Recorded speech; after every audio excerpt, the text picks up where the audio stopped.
Remember the iconic movie Scream? Well, imagine that as an immersive musical that features all of your favorite 90s hits that you can also sing along to in a drag parody. Here to tell us more about Scream coming to the Oasis nightclub is the stars of the show, Snaxx and Joan. Snaxx, Joan, thank you both so much for joining us today. Thank you for having us. And on National Cereal Day. I know, we're so excited. What better way?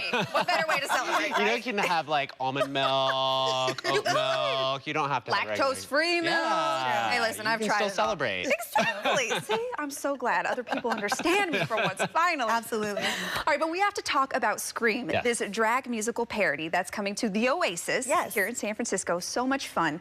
First, tell us all about this parody and what people can expect. Let's start with the Snaxx. So we actually opened on Valentine's Day. It is a drag, like you said, drag musical parody of the hit movie Scream from 1996. There is drag, there is camp, there is horror, and most importantly, there are sing-alongs. It is a jukebox musical in the sense that all of the songs are your favorite hits from the 90s, and so you are more than welcome to sing along while you're in the show. It also is an immersive show, which if you're familiar with our Rocky Horror production that we did back in October, that means that the show happens all around you. So it's really fun because the show happens at the bar, the show happens on stage, and all throughout the space. Oh, I like that. Okay, so maybe let's expand on that just a little bit. So in terms of anyone can go anywhere around this space and they'll literally be fully immersed within this experience. Is that right, Jen? Yeah. So the first scene actually is really interesting. The scene with Drew Barrymore, which is one of the roles that I play.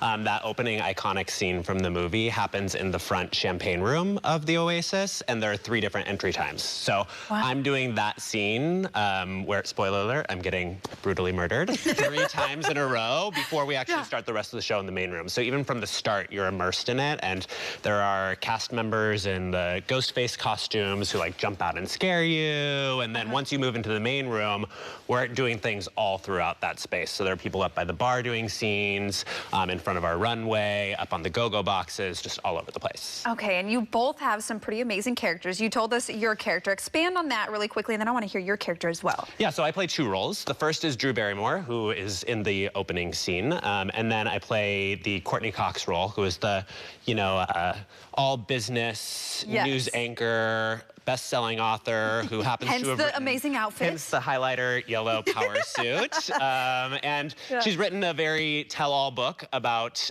Nev Sidney's mother's brutal murder, and she's come to cover the current killing spree that's in process. Wow. And what about your character, Snaxx? Yeah, so my character's name is Nev Sidney Campbell Prescott. For as much as this is a horror movie, we do a lot of camp. So all of our character names are part of the actors' names and part of from the movie and maybe even from something else. So I get to play a teenager, which obviously is very close to how I look right now anyway. We're all teenagers. We're all teenagers in our hearts, right? Of course.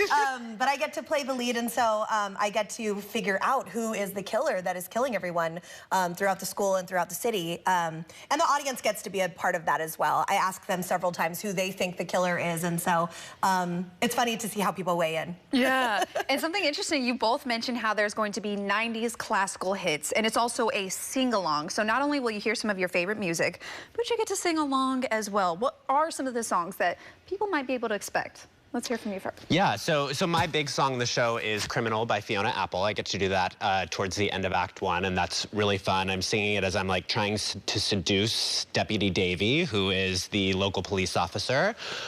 We have medleys throughout, so I do a medley with Davy where we have songs like Wonderwall by Oasis, Torn by Natalie Imbruglia, No Scrubs by TLC is another big solo of mine that I get to do. Yeah, so those are some of my songs. What about for you? We do a lot of, Britney Spears, Hit Me Baby One More Time, Backstreet Boys, NSYNC, all those kind of things.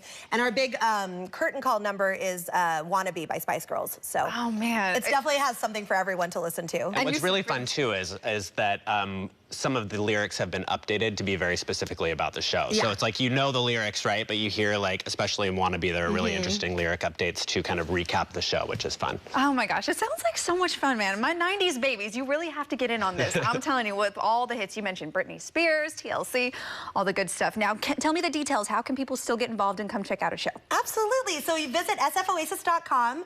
Tickets are on sale now. This is Joan's last weekend in the show. The first 2 weeks of the show was famous drag laureate and Oasis owner Darcy Drollinger, and the next 2 weeks She wasn't cutting it, so they brought me in.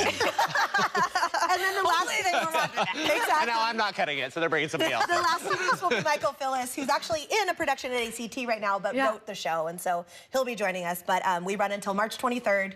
sfoasis.com. Okay, so they still have a couple of weeks, and one final thing before I let the two of you go. Joan, I'll toss this one to you. What do you hope people take away from this experience when they come check it out? Honestly, Scream is my favorite movie of all time. I grew up on it. I remember being in, I think, like 8th grade, and it was the first R-rated movie that I saw without my parents, and going home at the end of the night and just like being in front of our like front windows of our house like crying because I was so scared. So like I want people to take a love for this classic movie that like I think for a lot of us defines our childhood and our teen years, you know? Yeah, totally. What about for you? Well, I just think that, you know, without being too heavy, I think that the arts in the city are so important, and I think that patronizing theater and live art and queer spaces is so crucial, and you can do it in such a fun way. I always tell everyone, if you're at the bar and you're like, I don't know if I should have one more drink, if you buy another drink, you're supporting queer art existing in San Francisco, so have one more drink. So just have one more. At least. Yeah. Love that. Well, Snaxx, Joan, thank you both so much for joining us today. Thank you, Olivia, It sounds like it's going to be a blast. Don't miss it.